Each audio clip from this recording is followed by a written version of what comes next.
Hey Buccaneers, this is Buck back with another episode of Buck's Books. Today I'd like to talk to you about The Dawn of Everything, A New History of Humanity by David Graeber.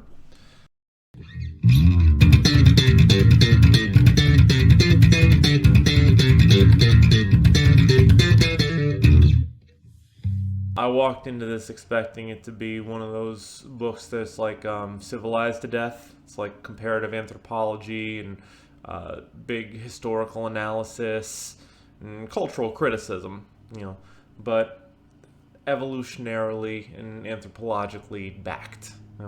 And it was some of those things, but just it was a lot of like it was a lot like the Bright Ages, where they just kind of talked about how, well, actually, everything that you thought you knew about history is wrong because we've decided that this is more likely.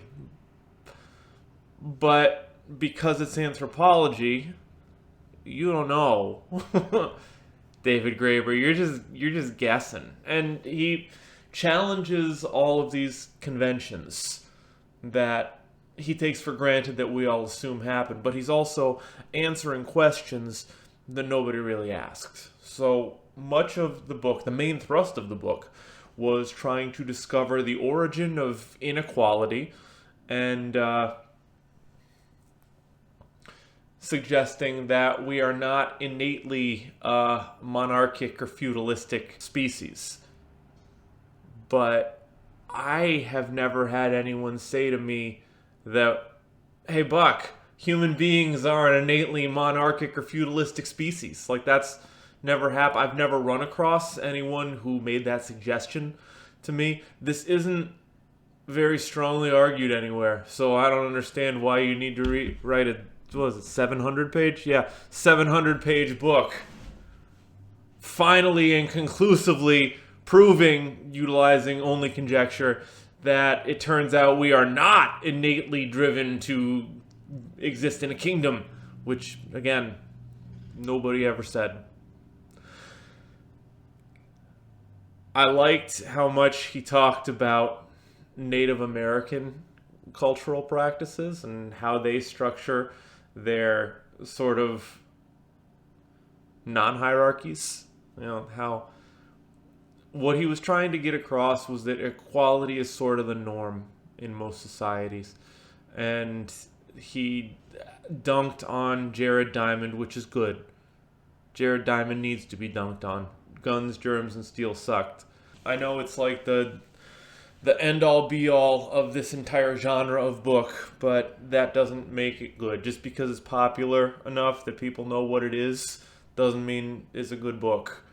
And it's not a good book, and I don't care for him. But that is one thing that me and David Graeber agree on, because he just point by point went through the things Jared Diamond said, and just nuh-uh, because he said that agriculture probably made everybody unequal, but nuh-uh, because we had agriculture and we were probably equal, probably. But you don't know that. Like, you're making these loose connections.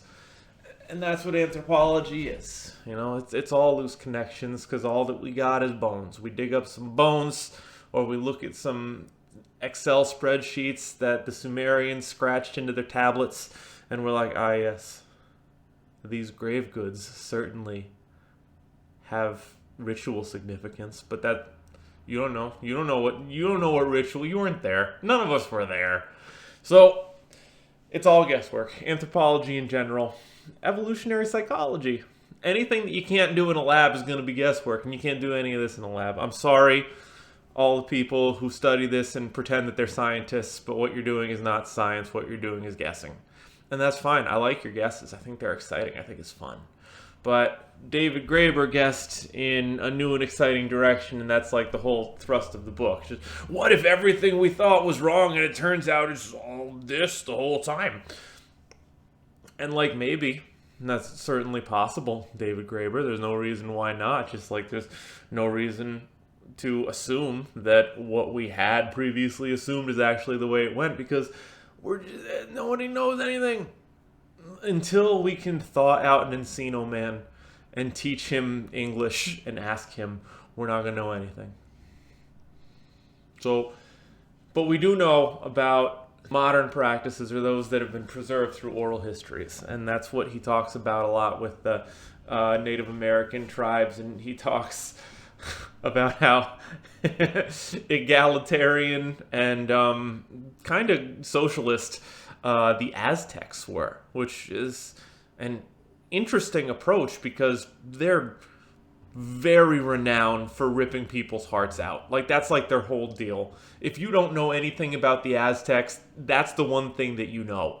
But also, they were communists, and they built public housing that was very well appointed and potentially affordable. He talks about freedom a lot. And his definition of freedom: the freedom to leave, the freedom to disobey, and the freedom to go build your own theme park with blackjack and hookers. And those are the three parts of freedom that he says are necessary to actually call it freedom.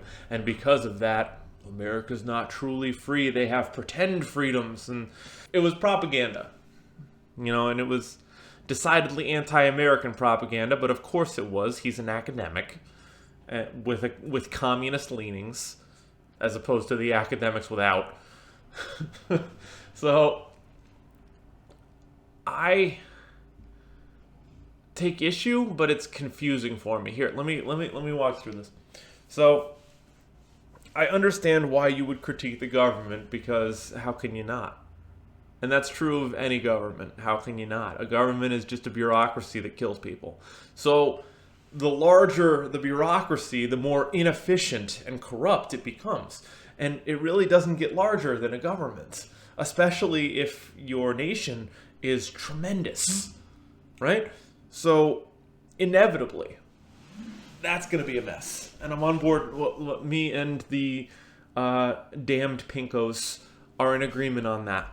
But what Graeber seems to be suggesting is there is a preferable alternative to what America has on offer. As he says, they have fake freedoms, whereas the freedoms in these other places, they're more real because they're not hidden under the promise, the false promise of having true liberty. And that's cute in a sour grapes European kind of way. But I've been all over the world. I've seen how everybody else lives. And America, listen, I get it. There's a lot of things that can be improved. Going back to the government,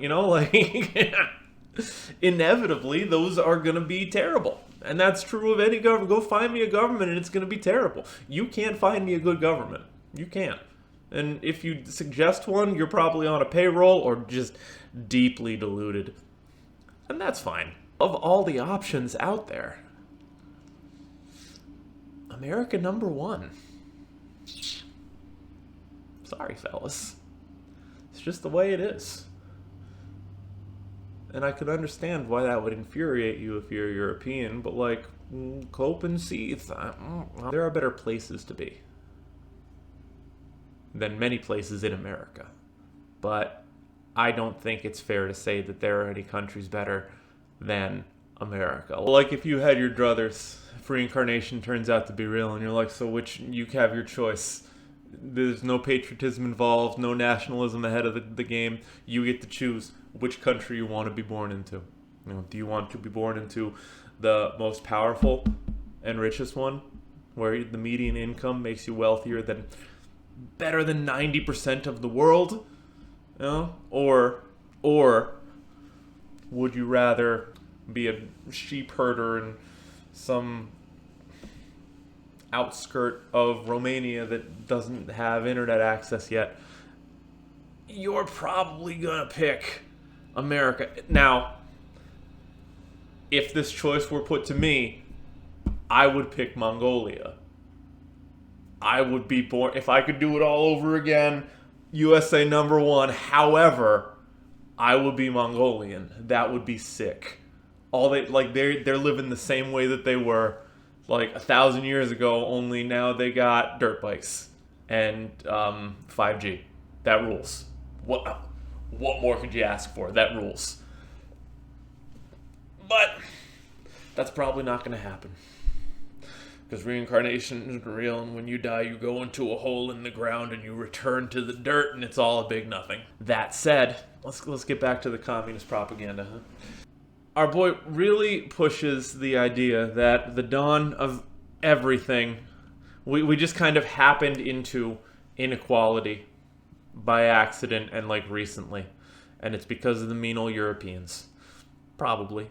He talks a lot about how the Native Americans did things, and he's obviously in favor of that. Me too. Yeah. Sure. Even despite that, even despite the many points that I agree with him on, I take issue at the fact that I can tell that he's trying to poison me against my own sweet motherland. And I'm not going in for it. I'll tell you that right now. Not this boy. I'm a son of liberty all the way through. Is he a redcoat? Let me see. He's dead now. He wasn't a redcoat. He was an American, but he was also an anarchist and a left-wing political activist. So we can see where I agree with him because he was an anarchist, and where I cannot because he was a leftist pundit and an academic. Which, again, kind of a redundancy there. This book was too goddamn long. He repeated himself so many times through it. He probably could have cut it down to 350 pages, so half of what he actually wrote, and it'd be fine. But the thing is, now that I know he was an anarchist, that makes perfect sense. Because if you've ever tried to read anarchist literature, they just have logorrhea. There's no stopping them. They just babble incessantly and in circles for ever. And all of, like, that's why I haven't, and I'm never going to read the one about bread by the guy, you know? The Conquest of Bread? Yeah. There it is. The Conquest of Bread by Pyotor Kropotkin. Because, first of all, it was written in 1892, which I don't have the time to read a book about bread from France in 1892. Even by, like, an anarcho-communist. But he's like the anarcho-communist. Kropotkin was like the guy. Like when they talk about anarchists, they're talking about leftist anarchists. And because right-wing anarchists don't go by anarchist. they don't call themselves that. They have worse names. Alright, it's alleged to be 224 pages. So I might one day read The Conquest of Bread. But no time soon. Far too long, too poisonous, but interesting was the thing. Like, I did knuckle down and blow through all of it in just a couple of days. And that's not nothing. So, 3 stars sounds fair. Alright, more are on the way. Like, follow, subscribe. If you put a comment down there, that's really going to help, because it's going to increase the algorithmic engagement or whatever. Alright, love you. See you soon.